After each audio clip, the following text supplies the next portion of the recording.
Slim, smart, সুদর্শন। এখন তো যুবকরা জিম করে, বডি বিল্ড আপ করে। কি করে? জিম করে। জিম, নামাজ নাই, রোজা নাই, হাফ প্যান্ট পরে শুধু জিম করে সারাদিন, বডি বিল্ড আপ করে। যুবক, তোমার নবী কে জানো? পৃথিবীর সবচেয়ে সৌন্দর্য আল্লাহ আমার নবীকে দান করছে। আল্লাহু আকবার। শুধু সুন্দর নয়, পৃথিবীর যত মেধা, যত জ্ঞান, যত ইলম, উতিতুল ইলম, যত জ্ঞান আছে সব জ্ঞান দিয়া আল্লাহ আমার নবীকে দুনিয়াতে পাঠিয়েছেন। আল্লাহু আকবার। রাষ্ট্র পরিচালনা করার যোগ্যতা কি? রাষ্ট্র পরিচালনা করার যোগ্যতা, ময়দানে যুদ্ধ করার দক্ষতা আমার নবীর যেমন ছিল, পৃথিবীর এমন কোন যোদ্ধা, এমন কোন রাষ্ট্রপ্রধান আজ পর্যন্ত আসে নাই, আসবেও না। সব দিকে আমার নবী ছিলেন 100-তে 100। জোরে বলেন সুবহানাল্লাহ। এই কারণেই আম্মা জান আয়েশা বলেছেন, মিশরের রমণীরা, মিশরের প্রেসিডেন্টের স্ত্রী, আজিজ মিস্ত্রির স্ত্রী জুলাইখা রানিং প্রেসিডেন্ট মিশরে। কোথায়? পয়গম্বর ইউসুফ আলাইহিস সালামের চেহারা দেখা পয়গম্বরের জন্য পাগল হয়ে গেছে। পাগল হয়ে গেছে। আমি যখন মিশরে পড়াশোনা করতাম, আমি মাঝে মাঝে কায়রোতে যেতাম, কায়রোর বাজারে।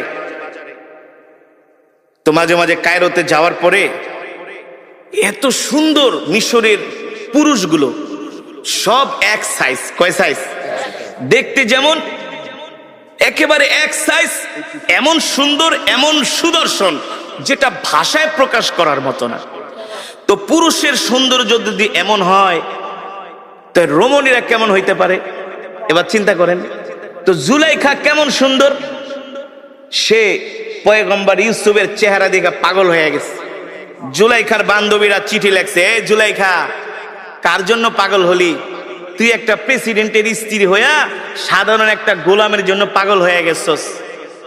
জুলাইখা বান্ধবীদেরকে পত্র লেখছে, এই দূর থেকে সমালোচনা করিস না, সামনে আইসা একটা নজর দেখা যা, ক্র্যাশ খেয়ে যাবি, ক্র্যাশ, পাগল হয়ে যাবি, নজর ফিরাইতে পারবি না। সুবহানাল্লাহ।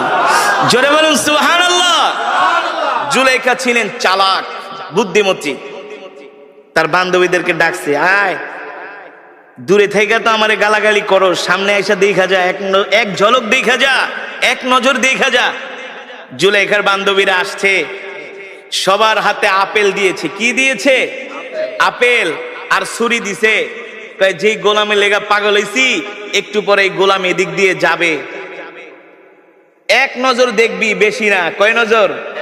এক নজরের বেশি দেখা যাবে না, নিষেধ। বারবার তাকানো যাবে না। জুলাইখার বান্ধবীরা গেলে পাগল হয়ে গেছে। কি এমন পুরুষ যে একেবারে এক নজর দেখা লাগবে? কি এমন সৌন্দর্য? জুলাইখার বান্ধবীরা তো আর বোঝে নাই, যখন পয়গম্বর ইউসুফ আলাইহিস সালাম সামনে দিয়ে হেঁটে যাচ্ছে, জুলাইখার বান্ধবীরা খুশ গল্প করে আর আপেল খায় কেটে কেটে।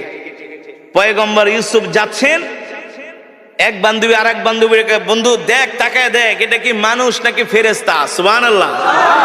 এটা মানুষ যাচ্ছে নাকি ফেরেশতা? মানুষের চেহারা তো এত সুন্দর না। আল্লাহু আকবার।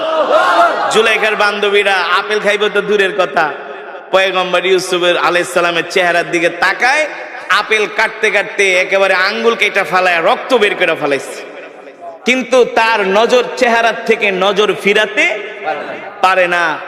জুলাইখা ছিলেন বুদ্ধিমতী, সেও কিছু তাকাই আছে এক নয়নে।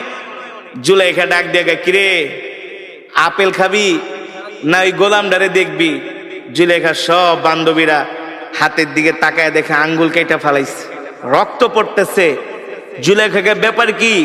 পিছনের থেকে না গালাগালি করছিলি, পিছনের থেকে না ভৎসনা করছিলি, এখন তারে দেখার পরে চোখ ফিরাইতে পারস না, আঙ্গুল কেটে ফেলাইছস, কারণ কি? জুলাইখার বান্ধবীরা, বান্ধবী রে, মাপ চাই, ভুল করছি, সরি। এই গোলাম যে এত সুন্দর জীবনেও কোনোদিন ভাবতে পারি নাই, মনে হয় এটা মানুষ না, আসমান থেকে ফেরেশতা আইসা পড়ছে। আল্লাহু আকবার। জোরে বলেন আল্লাহু আকবার।